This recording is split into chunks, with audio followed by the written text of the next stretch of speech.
রাত জেগে উঠলে বেশি পড়া হয় এটাই মনে করছো তো? তাহলে আজকে ইসলাম এবং বিজ্ঞানের দৃষ্টিকোণ থেকে তোমাকে বলবো, তুমি ভুল করছো ভাই।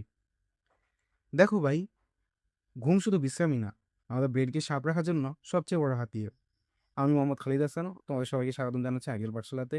এবং আমাদের এই চ্যানেলে আমরা স্টুডেন্ট লাইফের রিয়েল সমস্যা নিয়েই ডিসকাস করে থাকি।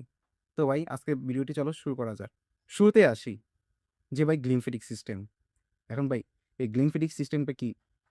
দেখো ভাই, আমাদের মস্তিষ্কে যখন সারাদিন কাজ করে বা আমরা যখন দিন থেকে রাত পর্যন্ত কাজ করি, তো আমাদের মস্তিষ্কের মধ্যে এক ধরনের বর্জ্য নাকি হয়, এবং এই বর্জ্যগুলি পরিষ্কার করার জন্য যে নেটওয়ার্কটি কাজ করে সেটি হচ্ছে গ্লিমফেটিক সিস্টেম।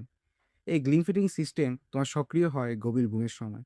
সেই গভীর ঘুমের সময় তোমার ক্ষতিকর টক্সিন এবং ক্ষতিকর প্রোটিনগুলো এই গ্লিমফিটিক সিস্টেমের মাধ্যমে ধুয়ে পরিষ্কার করা হয়। তাহলে ভাই, বুঝতেই তো পারছো, তুমি যদি গ্লিমফিটিক সিস্টেমটা যদি সক্রিয় করতে চাও, তোমাকে রাতেরবেলা ঘুমাতে হবে এবং রাতেরবেলা গভীর ঘুমে থাকতে হবে। তুমি যদি রাতেরবেলা না ঘুমাও, তাহলে তোমার গ্লিমফিটিং সিস্টেমটি সক্রিয়ভাবে কাজ করবে না। এখন আসি ভাই, মেমোরি কনসলিডেশন। মেমোরি কনসলিডেশনটা কি? দেখো ভাই, আমরা যখন নতুন কোনো স্মৃতি দেখি বা আমার নিজের নতুন কোনো যখন স্মৃতি জন্মায় বা নতুন কোনো মেমোরি আমাদের মধ্যে আসে, তো সেটা যদি তুমি লং টার্ম মেমোরিতে কনভার্ট করতে চাও বা রিজার্ভ করতে চাও, তাহলে এই মেমোরি কনসলিডেশনটাই তোমার সবচেয়ে বড় হাতিয়ার। এখন ভাই, এটার সাথে তোমার ঘুমের সম্পর্ক কি? দেখো ভাই, তুমি তো প্রতিনিয়ত পড়ছো, তাই তো?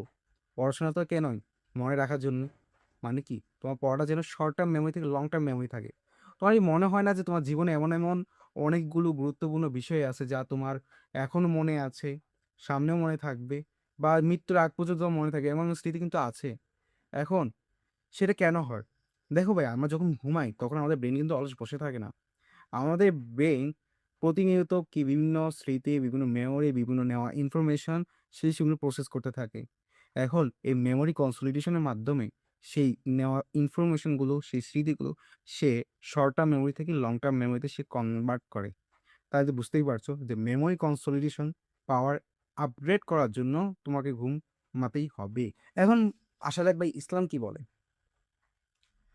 সূরা নাবার আয়াত নাম্বার 9 থেকে 11, সেখানে আল্লাহ তাআলা বল, তোমাদের নিদ্রাকে করেছি ক্লান্তি দূরকারী, রাত্রিকে করেছি আবরণ, দিনকে করেছি জীবিকা অর্জনের সময়। তাহলে বুঝতেই পারছো ভাই, রাতকে তোমার নিদ্রার জন্য সৃষ্টি করা হয়েছে এবং তোমার নিদ্রাটাই হচ্ছে তোমার ক্লান্তি দূরকারী। তুমি যদি নাও ঘুমাও ভাই, তোমার ক্লান্তি দূর হবে না, তুমি পরবর্তী দিন তুমি কাজ করার জন্য এনার্জিও পাবে না। বুঝতেই তো পারছো। এখন 2 নম্বর ভাই, একটি হাদিস বলবো।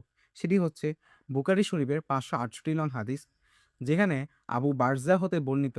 তিনি বলেন, আমাদের প্রফেট হযরত মুহাম্মদ সাল্লাল্লাহু আলাইহি সাল্লাম তিনি এশার নামাজের পূর্বে ঘুমাতে খুব বেশি অপছন্দ করতেন, এবং ঘুমানোর পরে খুব বেশি অপ্রয়োজনীয় কথা বলতেও তিনি খুব বেশি অপছন্দ করতেন, এবং এশার পরে তিনি যত দ্রুত সম্ভব তিনি ঘুমিয়ে যেতেন।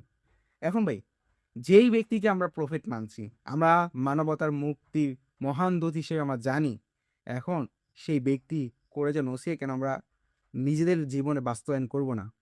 বুঝতেই তো পারছো। তার মানে এইটাকে আমার বেশ গুরুত্বপূর্ণ দিয়ে যেতে হবে ইসলামের আলোকেও। বুঝতে তো পারছো ভাই, রাত জাগা কোনো স্মার্টনেস না। তোমার ধর্ম, তোমার ইসলাম তোমাকে বলছে ঘুমাতে, সায়েন্সও বলতেছে তোমাকে ঘুমাতে, এবং আমিও তোমাকে বলবো যে ভাই ঘুমাও।